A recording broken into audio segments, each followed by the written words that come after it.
We seem to be moving into the artificial superintelligence, or ASI, endgame, the moment when creating a sharply greater than human intelligence becomes not only a possibility, but a likelihood. Superintelligence, being defined as better than any human at almost any task, will dramatically disrupt the global balance of power. And whoever takes the lead in ASI may never lose it. A superintelligence might constantly stay ahead by making new discoveries and deploying new technology faster than anyone else. Yet having said that, there may be another factor balancing the scales for the rest of us. Especially in this twilight moment before true ASI has emerged. Imagine millions of AI agents, AIs capable of handling jobs on their own with little or no oversight, unleashed on the world in 2025 alone, transforming what organizations and individuals can do on their own. Then imagine the distribution of enormous numbers of high-quality, reasoning, localized AIs running on our own hardware. From NVIDIA's Grace Blackwell desktop exascale supercomputer down to our laptops and smartphones, while constantly working through our own complex niche questions. The combination making many of us effectively superintelligences in ourselves, if only narrow ones. Altman's vision for 2035 is for superintelligence, and not in a narrow sense. He writes, "Anyone in 2035 should be able to marshal the intellectual capacity equivalent to everyone in 2025. Everyone should have access to unlimited genius to direct however they can imagine." You'll notice Altman above is essentially describing a future by 2035 in which everyone has access to unimaginably powerful superintelligence they can use as they see fit.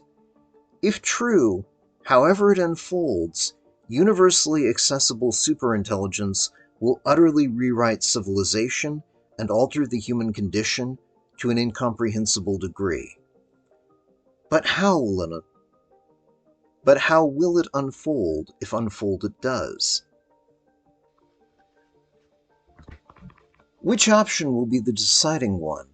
Vast, superintelligent machines with unheard-of capabilities, or smaller local models, increasingly superintelligent themselves, especially when they work together? The answer, it appears, is both. But let's think this problem through. Having said that, it's important to realize AI, for all its speed, has not created artificial superintelligence overnight. Artificial superintelligence, ASI, or an AI smarter than any human and capable of outperforming any human at almost any task, is almost certainly coming, and probably in less than a decade. But that means we are looking at a transition period of increasingly self-directing or autonomous AI agents who are also increasingly capable and intelligent. Consider AI agents capable of working as software programmers, which OpenAI hopes to have ready by the end of 2025. Altman writes, "Let's imagine the case of a software engineering agent, which is an agent that we expect to be particularly important. Imagine that this agent will eventually be capable of doing most things a software engineer at a top company with a few years of experience could do, for tasks up to a couple of days long. It will not have the biggest new ideas, it will require lots of human supervision and direction, and it will be great at some things but surprisingly bad at others. Still, imagine it as a real but relatively junior virtual coworker. Now imagine 1,000 of them, or 1 million of them. Now imagine such agents in every field of knowledge work. A million such agents can take on millions of tasks. The sheer impact of adding that kind of AI workforce to an existing company, even a huge multinational, is difficult to overstate. But this is only a step towards superintelligence, not ASI itself. During this transition, human abilities will be dramatically enhanced by the AIs they are working with. Not just the large proprietary models hosted in immense data centers, but the ones carried in your pocket, literally inside your smartphone. So yes, individuals and companies will have reliable, tested AI agents running on third-party servers like those at OpenAI's Stargate project. But there will also be free open-source models, often from major AI companies or distilled from ones they've released, that users can have completely under their own control and running on their own hardware. Why are small open-source models running on your own equipment so important to you and everyone else? Ask yourself another question. How can I simulate an artificial superintelligence without having access to one, before anyone has access to one? There are a number of ways of doing so, but let's focus on the simplest one that in most cases will be the cheapest and doesn't presuppose you lead an elite organization or possess natural genius on par with a Da Vinci or Ramanujan. Let's start with those tiny models on your home setups, be they robust servers, laptops, smartphones, Grace Blackwell personal supercomputers, or what have you. This option shifts the burden of maintaining the processing power to the user, something you probably don't think about with small agents in your smartphone or laptop. And they'll still be able to access the cloud for most functions. But if you own the processors, you have a great deal more freedom in how you use them and in how much of your own compute you wish to spend on difficult questions.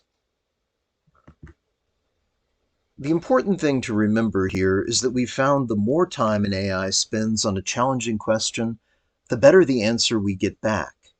This seems to be particularly critical with reasoning AI models, which go through a chain of thought as they work out solutions.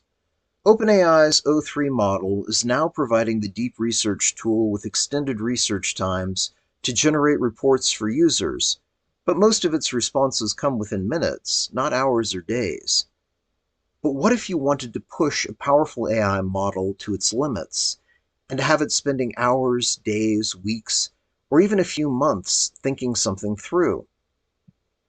As an example, let's say you downloaded the most powerful jailbroken models you could onto the devices you have available. Jailbroken meaning AIs with no real restrictions on what problems they can consider or actions they can take. And in this case, also jailbroken in terms of having no hard limits on how much time they can spend on a problem, other than those you set yourself. DeepSeek's R1 reasoning model is already open source, so it's likely that model, if nothing else, will end up completely jailbroken, or else be used to make a new model that is, and can be used for these purposes. We've seen the O3 mini model give insightful answers when spending just seconds thinking an issue through. What can a reasoning model do given 1 minute, 1 hour, 1 day, 1 week, 1 month, or even 1 year? Yes, in a full year, your model will likely be superseded by newer, better models, but not every query will be tasked for so long out of both practicality and available compute. But most of us can't ask a meaningful question each second for a full minute, much less an hour or a day. And there are still limits in terms of what questions present-day models are good at in the first place. They're largely still not developing completely new science and technology, so far, you can't just ask one to cure cancer and then simply wait, though we're getting closer to that. But within those limits, imagine downloading the most powerful jailbroken models a smartphone and a pair of laptops at your disposal could handle. Then take a list of your most critical research and brainstorming questions, ask each one, and let one of these models think it over. If you have access to the O3 Deep Research tool, you'll have probably run most of these through it already. But that means you've filtered out the ones with easy answers requiring no further research, so you can focus on the remaining ones which truly matter. Given an hour per question and 3 models running on 3 devices, In 24 hours, you would have extraordinary answers to 72 questions. But this would be just the beginning. Have a larger list, but no more devices. Give each question 3 minutes for an initial overview, and in the same 24 hours, get 1,440 answers. Or more likely, first give those questions to an online model like O3's Deep Research, O1 Pro, or O3 Pro, which offer answers within minutes and don't bother running them locally. But let OpenAI do it, or whoever supplies the computation from their servers. That will filter out the easy ones and again let you concentrate on the greatest challenges. But left to your own devices, nothing prevents you from taking a week or a month on a key issue. Consider with just 3 devices you could run an inquiry a day, another an inquiry a week, and the third an inquiry a month, allowing a balance between depth and speed. In one 28-day month, you would accumulate your 28 daily inquiries, your 4 weekly inquiries, and your 1 monthly inquiry. 33 dramatically deep and insightful reports, if not breakthroughs. Now imagine what you could do in a year with only 3 such devices. 365 daily questions, 52 weekly questions, and 12 monthly questions. As an example, all that remains is to ready your models and devices, and your questions. Find questions your models can solve, especially given the time and to compute.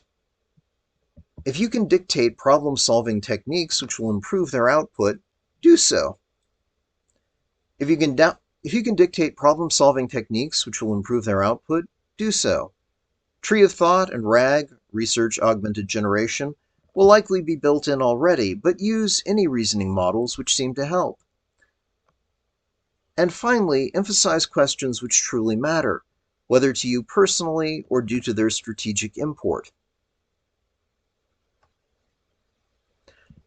And your questions. Find questions your models can solve, especially given the time and compute. If you can dictate problem-solving techniques which will improve their output, do so. Tree of Thought and RAG, Research Augmented Generation, will likely be built in already, but use any reasoning methods which seem to help. And finally, emphasize questions which truly matter, whether to you personally or due to their strategic import. One of the advantages of deep research is getting us to think about those questions which matter already, and passing them through a filter to see which ones can be resolved in minutes rather than months, years, or a lifetime. Further, you're probably going to start delving into questions of critical importance to you and your organization. Few people have as much interest in you personally or your business as you do, unless you're leading one of the few major powers or key companies like Frontier AI Labs, which means you're going to drill down into what you need to know, developing a better understanding of your strategy, assets, circumstances, and technology than anyone else could have. This doesn't cover all your bases, of course. You have to start by asking good questions and then coming up with better ones. You have to put your insights to work as you find them, and you have to assess the output rather than accept it uncritically. And ultimately, tiny models running on private devices isn't the end point, but the starting line. You'll be swapping out models and accessing more powerful AI tools, both proprietary ones in the cloud and open source ones on your own machines. And you'll need to find the gaps in your understanding and fill them, something that will grow tricky over time because it won't just be what top labs and emerging frontier ASIs know that you don't.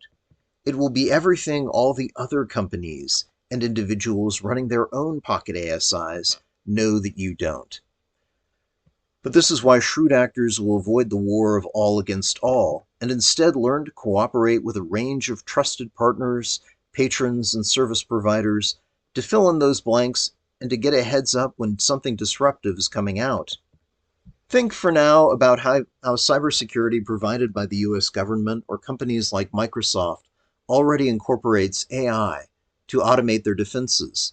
You're not doing all of that in-house, and you certainly aren't if you're accessing services in the cloud, running on someone else's data centers. So even as you develop deep knowledge of your own business interests and the technology you provide, you'll be able to seek out the best people to handle the elements you don't, and just move on from there. You'll end up with a home field advantage which will be hard to beat, even for an early ASI. And most superintelligent models will be smart enough, they won't bother unless defeating you is the goal. It's just easier to work with you and buy what they need, or hire your services, or partner with you, or to seek an easier market to enter, and so forth.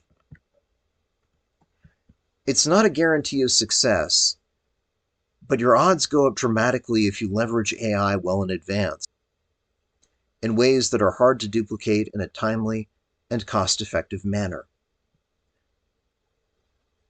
We're also going to see this pattern among research scientists and engineers, even in academia. Superintelligence is going into a phase in which it's here already, but most early pre-ASI versions will be highly specialized, or an AI research team partnership, or both. Yes, the top AI labs are working towards artificial general intelligence, AGI, and ultimately a generalized superintelligence.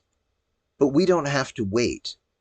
AI is already here, and it's already being applied across the board to virtually every scientific field, subfield, question, or niche, which means scientists are effectively getting better at their work.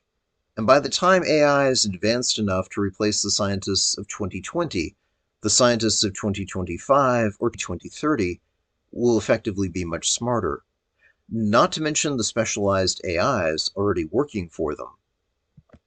Consider with O3's deep research, now everyone can generate in-depth reports, even on neglected issues. 2. Academic researchers have long relied on graduate students to augment what they can manage on their own. In terms of research, brainstorming, and coding, these professors not only have more grad students, their grad students have more grad students. And soon, especially as deep research becomes free, undergraduate students will have grad students. And so will high school, middle school, and elementary school students. Preschool may have to wait. But again, this is only the beginning. Deep research will only become better as the underlying models improve. And what happens if a research lab has OpenAI's operators sign into all the online science and tech journals to which they have access before doing an extended inquiry? Or if the model is prompted, or simply knows, to look for recent, credible sources and prioritize them in a fast-changing scientific or technical field? Or if the AI can do more than program some Python code on the fly to solve problems, but instead access cloud or on-site computing to create neural networks to attack a problem, like generative adversarial networks, GANs. Or if it can access other tools more reliably, from software code libraries to find existing solutions, or generative design and CNCs or 3D printers to build the solution it needs in the real world. Or if it leverages bioinformatics to create nature-inspired designs or evolutionary algorithms to create optimized code. Or what if it simply becomes good at shopping around for pre-existing solutions? To a degree, as AIs become more sophisticated, yet far from all-powerful, much of their work will resemble a child with a bunch of Lego sets, sifting through a dizzying array of sensors and services, parts and products, to produce implausible perfection. They won't be limited to what their human partners know or have in the building, but can filter the internet for whatever credible solution works for that specific problem. You may not understand why that organic-looking part is so much lighter and stronger than a conventional design, but so long as it works and you can make it, it doesn't matter. And as your AIs build up their own knowledge base and expertise alongside your own, they'll be able to think outside the box because they were never in it anyway. To be clear, part of the problem with planning for AI agents, AGI, and ASI is a question of assumptions. Many enthusiasts imagine that once a particular threshold is reached, We'll simply duplicate the agents, AGIs, or ASIs until there are millions or billions of them, use those economic benefits to build out even more capacity, and then we, or the computer in charge, become all-powerful. The way forward is going to be more complicated than that, because these scenarios skip over a great many critical details. Having said that, there will be a snowball effect, and the barriers and complications are far from unsolvable. But they will take time. To be clear, if you assume you're dealing with an artificial superintelligence which has advanced nanotechnology, has disassembled the outer planets into a Dyson sphere of solar collectors and AI processors surrounding the sun, and that has vastly more computational power than the human race and all of its other computers combined, then yes, it's extremely unlikely anyone will catch up with that ASI, all other things being equal. But that's a titanic leap forward in some hypothetical future, not a given, and certainly not a reality. The singularity, the moment when technology is advancing faster than we can comprehend, won't happen in a finger snap. But we should understand when debating whether the singularity emerges over months or years in a slow takeoff, or in days, hours, or minutes in a fast takeoff, we're likely in the early years of a slow takeoff now. Consider the possibility that at least a couple, possibly several of those slow takeoff years have already passed. Whether you start counting with the public release of AlphaFold or of ChatGPT, a phenomenal number of things have already happened, many of them below the surface. First, breathless supposition about the singularity has always hinged on the question, what happens when the AIs can help design themselves? Seriously, they've already been doing that. Large language models take the data they're supplied and train themselves. More advanced methods can use tools like knowledge distillation and test-time compute to produce smaller, faster models, potentially approaching or even exceeding the intelligence of the model used to train them. We haven't gotten the human completely out of the loop, but one of DeepSeek's innovations in training R1 was to remove people from part of the process and automating their training even further. We can expect this trend to continue wherever humans are the bottleneck to progress. The output of reasoning models, including their internally displayed step-by-step thought process, apparently provides superior synthetic data for training the next leading-edge model. Which means we may see a much shorter delay between the development of each new AI model. Again, OpenAI's successor to O1, O3, came only 3 months after O1. DeepSeek's recent paper, showing even faster training at less costs, and showing the methods used, is merely driving everything forward ever more rapidly. That slow pace of 3 months between major across-the-board AI upgrades is already incredible. We're accelerating further in the wake of DeepSeek as AI contribute more to research and more effectively and faster. But let's not fool ourselves into thinking they're not contributing already, or that recent artificial intelligence research isn't largely built on those contributions. The second cause for excitement over the singularity is the idea that AI will contribute to scientific research in an ever-accelerating way. This factor is real, but it's also already happening. From AlphaFold working out the structures of over 200 million proteins, roughly 250 million years of labor for PhDs and PhD candidates based on pre-AlphaFold speeds, to generative design, to AI-assisted drug discovery, you might think we've seen what's already underway when it comes to AI assisting in scientific research. A quick glance at the scientific preprint archive shows us over 43,000 pre-publication papers featuring AI, however, in just the last year. These 43,000 plus papers emphasize just how much AI is being leveraged to assist in scientific and technological research, but even that is deceptive. While not all of these preprint papers have been formally published, they reflect researchers not simply beginning to use AI, but far enough along to have already completed studies, written full papers on their findings, and informally published them to archive. Consider how much more must be going on beneath the surface if that's how much of the iceberg is already visible. You might take the above points, combined with a rapid and accelerating pace of AI advancement, as yet more evidence that ASI is an unstoppable force. To a degree, it is, and it will be. But also consider the other side. We're already seeing many different AIs and many different users in fierce competition with each other. Not a single model under a single company or research team,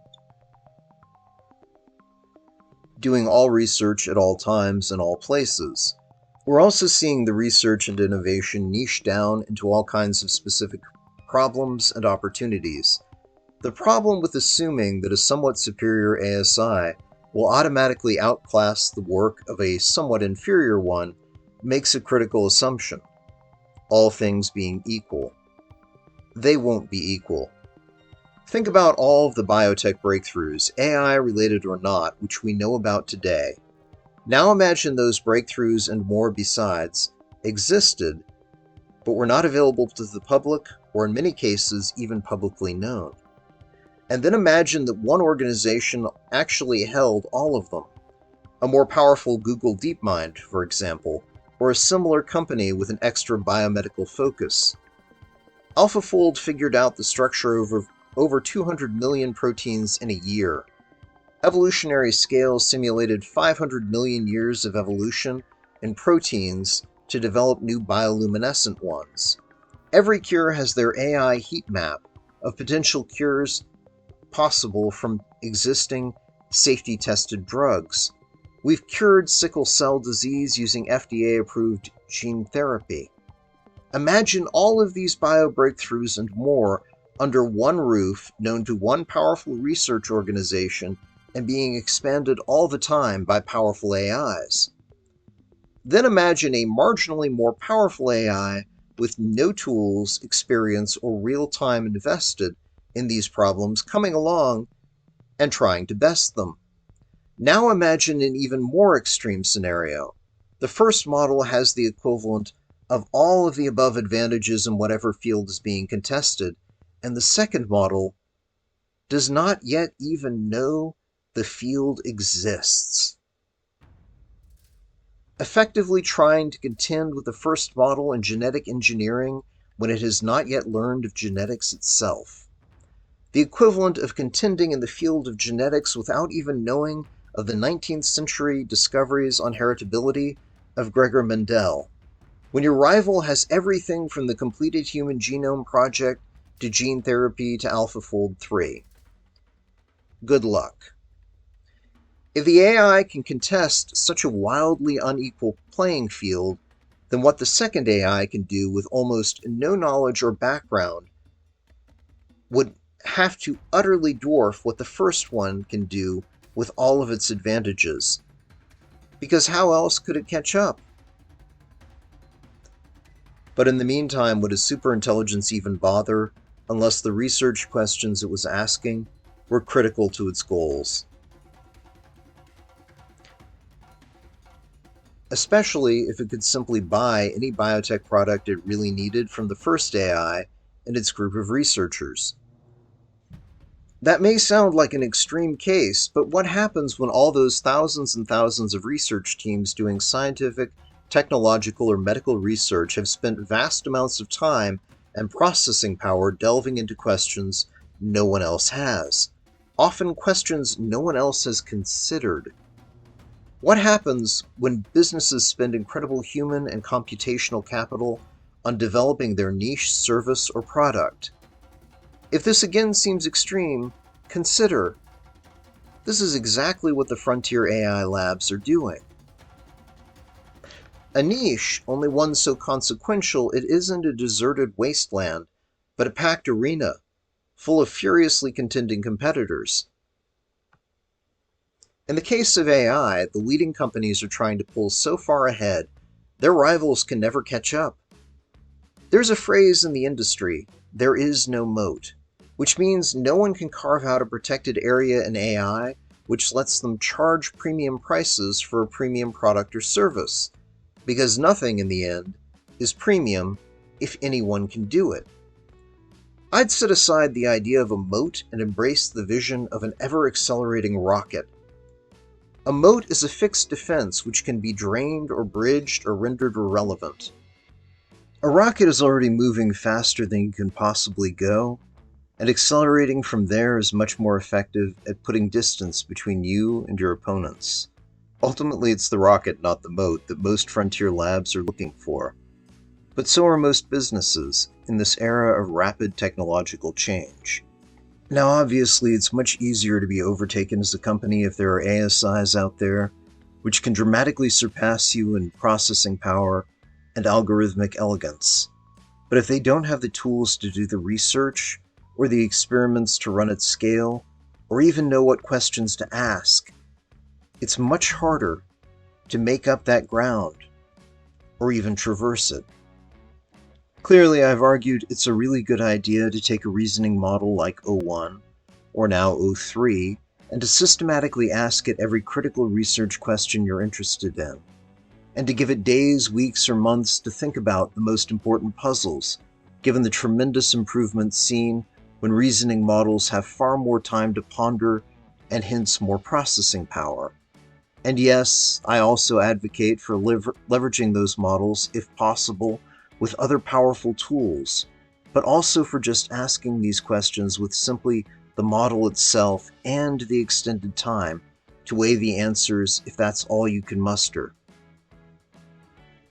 Understand, if you can go through all your major questions in a matter of months and solve 30% to 40% of them merely by asking O3 and giving it time to think, that's already revolutionary for any tech company or research lab. Having said that, though, there's nothing that prevents a company with access to premium or open source reasoning models from asking the same initial questions in their field, their subfield, their niche, and their specific research challenges and possibilities. And then to go after the next set of questions and the next, collecting all the low-hanging fruit which can be seized with minimal effort, and then leavening their models with their own in-house proprietary research or that of partners. For example, permitting dramatically extended reasoning times isn't a feature of DeepSeek, but we can safely assume their most powerful open-source model, or someone else's, will be used to create new open-source reasoning models which can, and which will likely be completely jailbroken in terms of what questions it can contemplate. This is definitely destabilizing, but it also means we have to assume most countries and a multitude of businesses and individuals will have copies of an open-source, reasoning, and probably jailbroken model capable of spending extended times working on questions, from a few hours to a few days to a few weeks to a few months, or even longer. But given the pace models can be replaced, it's likely new, better models will be deployed before most AIs have spent 90 days on a question. So past a certain point, there will normally be diminishing returns.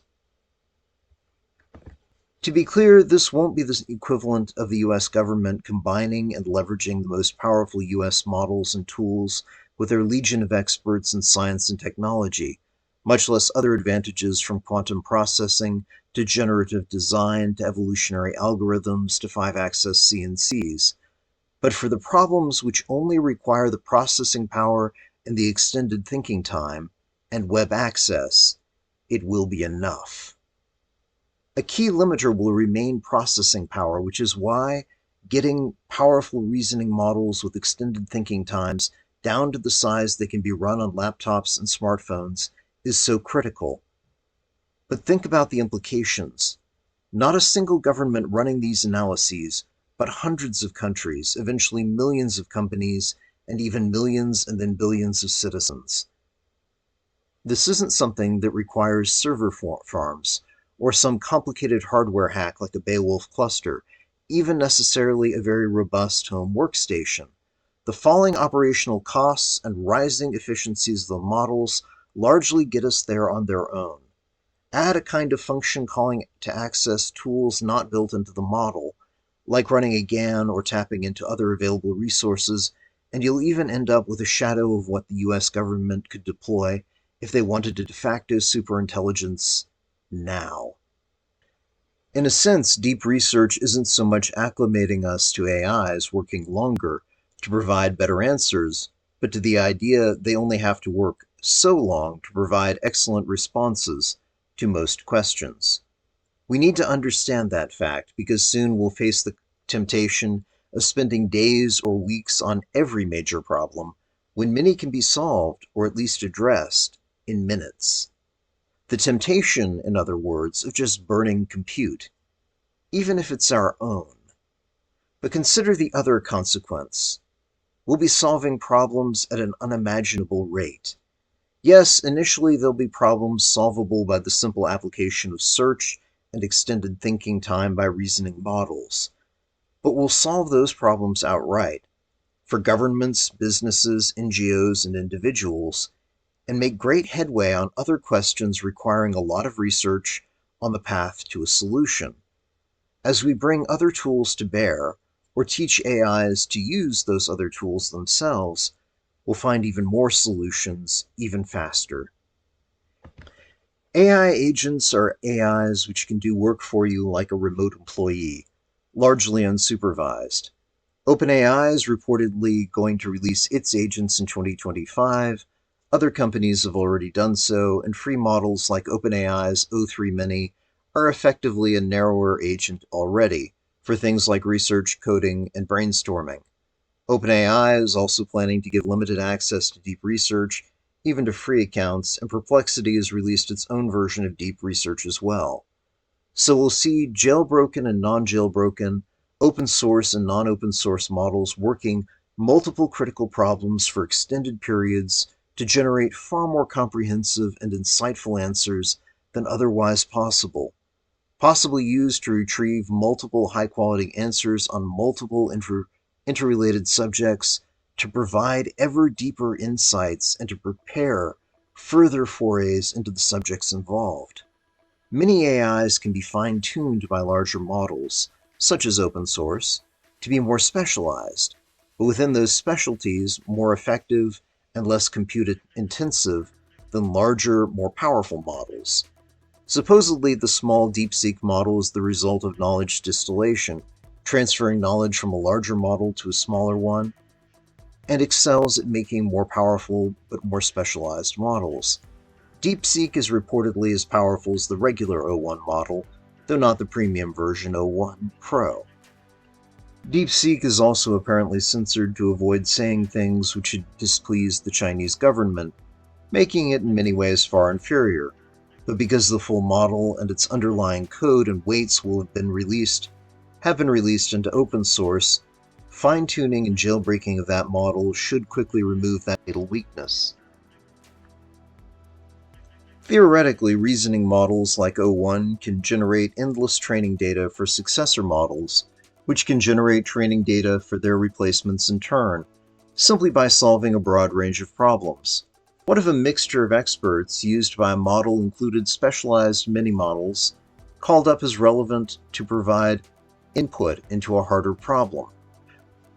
What happens when individuals or organizations work with all of the above tools, assorted experts, enhanced humans, and powerful techniques from GANs to evolutionary algorithms, from CNCs to quantum computing? What happens, in other words, when the first superintelligence emerges, only to see a multitude of others staring right back at it? This is the balance, but it will be a delicate one.